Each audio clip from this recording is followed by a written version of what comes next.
So this morning's reading is from Exodus chapter 16, verse 2 to 5 and 13 to 15. In the desert, the whole community grumbled against Moses and Aaron. The Israelites said to them, "If only we had died by the Lord's hand in Egypt. There we sat around pots of meat and ate all the food we wanted. But you have brought us out into this desert to starve this entire assembly to death." Then the Lord said to Moses, "I will rain down bread from heaven for you. The people are to go out each day and gather enough for that day. In this way I will test them and see whether they will follow my instructions. On the sixth day they are to prepare what they bring in, and that is to be twice as much as they gather on the other days." That evening quail came and covered the camp, and in the morning there was a layer of dew around the camp. When the dew was gone, thin flakes like frost on the ground appeared on the desert floor. When the Israelites saw it, they said to each other, "What is it?" For they did not know what it was. Moses said to them, "It is the bread the Lord has given you to eat." Oh, this is the word of the Lord. Amen. Awesome. And let's keep it going for Ali. Morning, everyone. It's good to see you. Who's a little bit tired this morning? Anyone feeling a bit jaded? Yeah, a few of us. So we're continuing to journey through the book of Exodus, looking at kind of the echoes of Exodus. And we've got to this moment today which we're labeling bread in the wilderness. And this is the second of 4 crisis moments during Israel's first year in the wilderness. They've already experienced a lack of water in the chapter before, and they'll face another water crisis later, and they'll be attacked by another nation. But today, the issue is food. Israel's only 6 weeks out of Egypt. They're in the wasteland. Supplies are running low. Anxiety is growing. And it turns into this sense of discontent and complaints against Moses and Aaron. And when we read this story, the account in Numbers, the people are mentioned as recalling the fish and the cucumbers, the melons, the leeks, the onions, and the garlics that they ate in Egypt. Some of those things you can smell this morning wafting through this place. There's nothing like being hungry to make you look back and long for what you're missing. Who hasn't longed for some food when they've been hungry or spent time in a different culture? We each have this different dish we reminisce about, often more than one. For me, it's like a juicy burger or a steak and kidney pudding. Anyone else? No, rogue choices. But as I was thinking about this, I was thinking about some of the mission trips I've taken young people on over the years. Like, part of what I do is spend lots of time with young people. And we were going to Kenya a few years ago. And just before we went, literally 2 weeks before we went, one of the young people we were taking came up to me and said, "Ali, I'm going to really struggle eating the Kenyan food. Is it okay if I take a microwave with me and a load of ready meals?" And she even said to me, "I'll pay the excess baggage." On that same trip, we gave, one day we were just about to go on safari on one of our days off, and so we gave everyone on the team £5 to go and buy their lunch. And this one young lad, 17 years old, he came back with a 30p packet of fig rolls and a bag of dried spaghetti. And he just sat crunching his way through the day on this dried spaghetti. And it was a very teenage boy sort of thing to do, but he seemed very content, and we were all amazed. Are you not getting hungry? Anyway, last story. We did a little trip to Eastern Europe a few years ago as well. And every vegetable we ate on this trip was pickled. And nothing wrong with pickled vegetables unless you're eating them every day. And then we also had this macaroni cheese type dish covered in sugar. And one of my leaders got so frustrated by the lack of kind of vegetables mainly, that he went to this tiny local shop in the place we were staying, the only one in town, and he bought every single banana, and he plunked this massive box on the table in front of us over dinner. And he was very pleased with himself, but our hosts found it a little rude. Food matters. When it's scarce or unfamiliar, what we long for is something familiar. If it's not sorted, before long, complaining starts. And that's exactly what we see Israel doing. Interestingly, in Exodus, in the narrative we have in Exodus, God doesn't say he's angry with their complaints. But when we kind of look at the story through Psalm 78, we see what's really happening. God's not offended by their hunger, but he was grieved by their unbelief behind it. And this lack of food highlights a lack of trust. The food crisis exposed a faith crisis. Rather than trusting God, who had delivered them from slavery, who'd led them through the Red Sea, they wanted to return to Egypt. They preferred the certainty of slavery to the uncertainty of following God in the wilderness.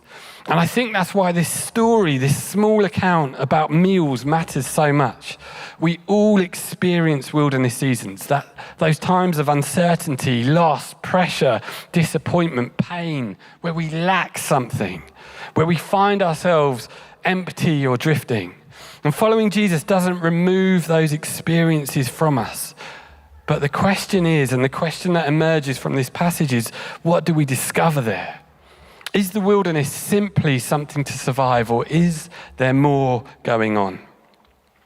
Throughout Exodus, John reminded us last week that God is recreating his people.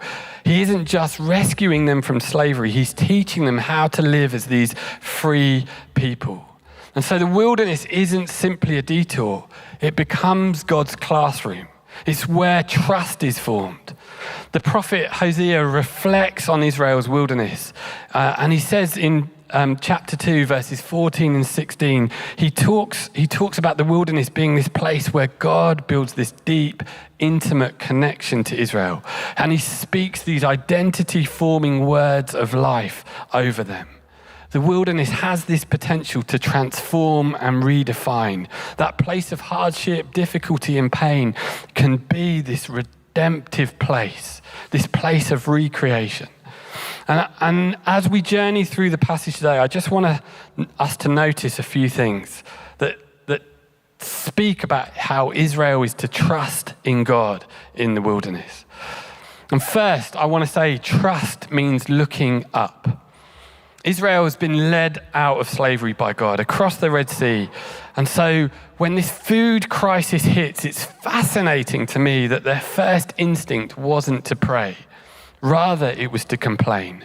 Verse 2 says, the whole community grumbled against Moses and Aaron.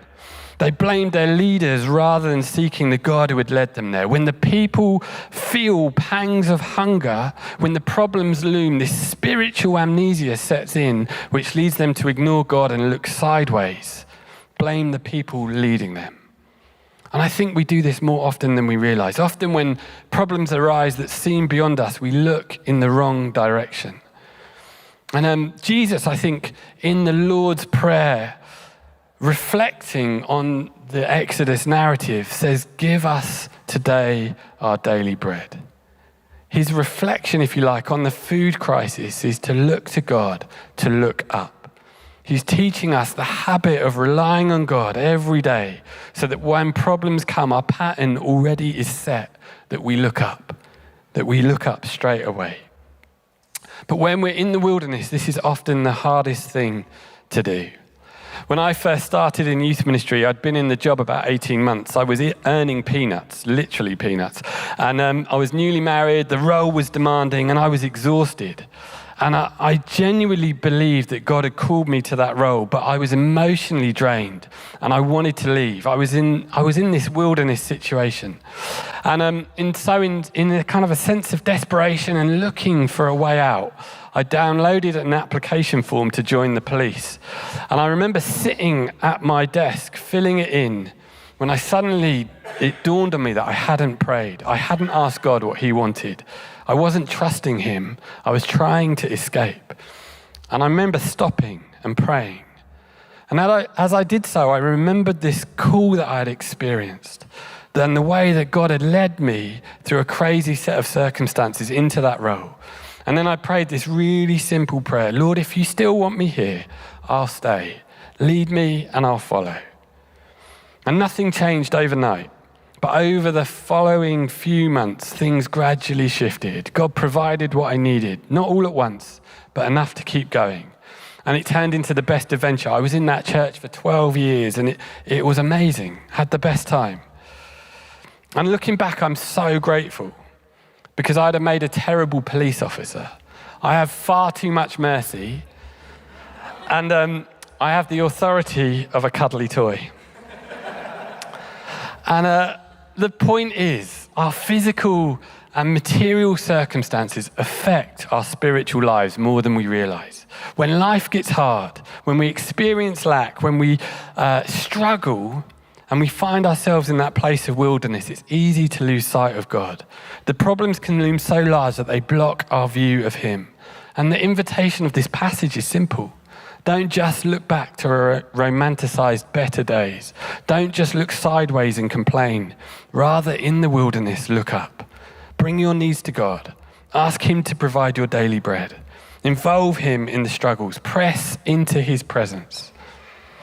Secondly, trust grows through obedience. You know, God responds to Israel's needs with extraordinary grace. In verses 4 and 5, He says, I will rain down bread from heaven for you. But alongside that command, that instruction, He also says, I have instructions for you to follow. The people are to go out and gather enough food for that day. And God says, this is a test to see whether you will follow, whether you will obey. What's that all about? I think it's because God is wanting Israel to learn dependence on Him. He's not simply showing that He can provide. He's teaching them that He is their provider. The food comes so that they know that Yahweh is God, that He is in control. Without this instruction, they would likely have stored up the manna over time, and it would lead them to independence and self-sufficiency. They collect, they store, there's no need for God. But because of this instruction, every morning they have to trust in God again. This is God teaching Israel that He is faithful, that He can be relied upon. Tomorrow's bread will come tomorrow because God is present today and every day. In our culture of overabundance, I think we're often invited to hoard, to accumulate, to become self-sufficient. But this instruction taught Israel to both value God and each other. No one was able to gather too much or too little. There was this level of equity. They learned a communal ethic. The temptation towards greed was put in its rightful place. And so through this experience, God is teaching Israel another way. He teaches them to gather enough for that day. No one gathered too much. No one gathered too little. Everyone had enough. And this little word enough is deeply challenging for us, particularly to us in our day and location in Western society. There's a little book, it's one of my favorite books, called Colossians Remixed. And in it, the authors state that there's no word more offensive to a culture driven by unlimited economic growth than the word enough. And perhaps we need to obey in gathering just enough too. Because the temptation in gathering too much is that we promote the provision over the provider. We look to the provision to sustain us in a way it can't. Some people have technological fear. Like they get a new device, they tentatively unpack it, they read all the instructions and slowly learn how to use it. I have technological joy. I get the device, I open the packaging, chuck it away, chuck the instructions away, and I start using it. And I think this thing is going to revolutionize my life. The truth is, though, within a couple of weeks, or often sooner, I have this empty feeling towards that bit of tech. The initial joy is gone. It didn't revolutionize my life. In fact, it's usually pulled me into something unhelpful or time-consuming, or it's just left unused. I look to this item to fill a hole it can't fill. And I think the same is often true with all provisions, from our food to our stuff. They can serve a purpose, but ultimately they're not what we're looking for. Those things can't fill that hole. And this little instruction reminds us of this. Rather than hoarding their supplies, Israel was called to be obedient in gathering just enough in order to maintain that connection to God, to seek the provider rather than just the provision. And so obedience to this instruction was vital for Israel, and I think it's vital for us today. The bread in the wilderness points beyond itself to something more. And this is my third point, that thing it's pointing to, it's pointing forward to Jesus. You know, this passage in Exodus echoes various other moments in the New Testament. Perhaps the most important one is in John 6, where after feeding the 5,000, doing a similar miracle to what Moses and Aaron have done, Jesus reflects on this scene in Israel's history. And he says in John 6, 32 to 35, "Very truly I tell you, it is not Moses who has given you the bread from heaven, but it is my Father who gives you the true bread from heaven. For the bread of God is the bread that comes down from heaven and gives life to the world." "Sir," they said, "always give us this bread." Then Jesus declared, "I am the bread of life. Whoever comes to me will never go hungry, and whoever believes in me will never be thirsty." The miracles happened. Jesus has fed 5,000. The crowd sees it, and then they talk about wanting this better bread, this true bread that has come down from heaven. They want this life-giving bread. And I think they think it's some sort of literal loaf that's going to fall from the sky that they can consume physically, like the original manna in the wilderness. However, what we see is that Jesus says that he is the bread of life. And so the manna in the wilderness, this moment in the Exodus narrative, is really pointing to Jesus. It's this Old Testament echo of Jesus and his work. It shows the truth of Jesus and who he is. The bread in the wilderness points forward. And the key difference is where Moses was involved in providing the bread, Jesus is the bread. When he says, "I am the bread of life," he is saying, "I am the ultimate provision of God.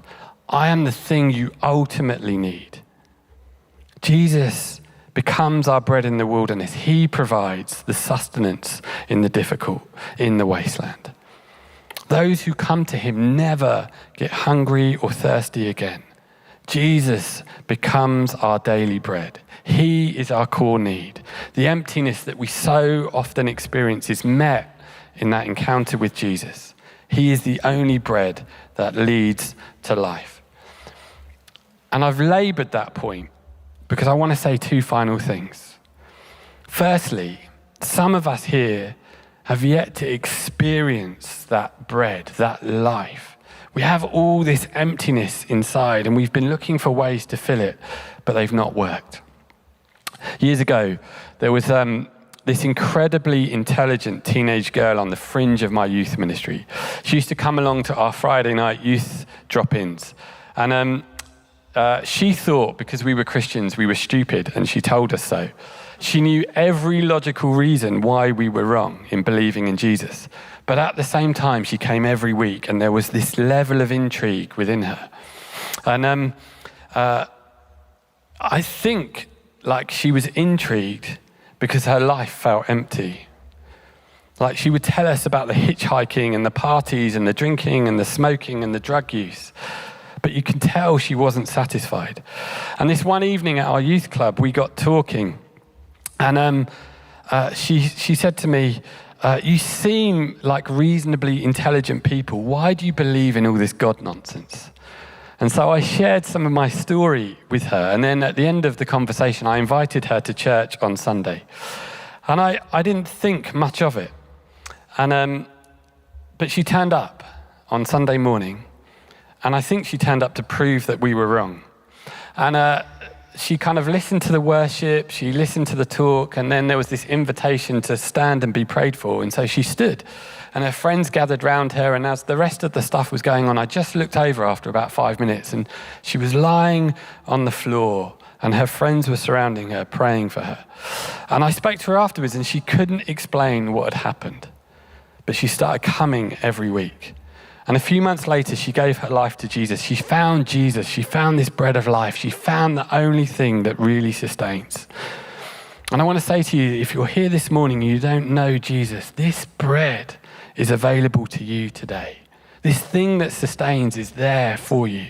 There's an invitation to receive this bread this morning, to receive Jesus. And secondly, I wonder if some of us are here this morning and we just need to re-seek this bread of life again, to depend on it again, to trust in Jesus again, so that we find the deeper sense of life that Jesus is talking about. For some of us, I think we've been in the wilderness for a while and it's been tough. Life's been hard and it is hard.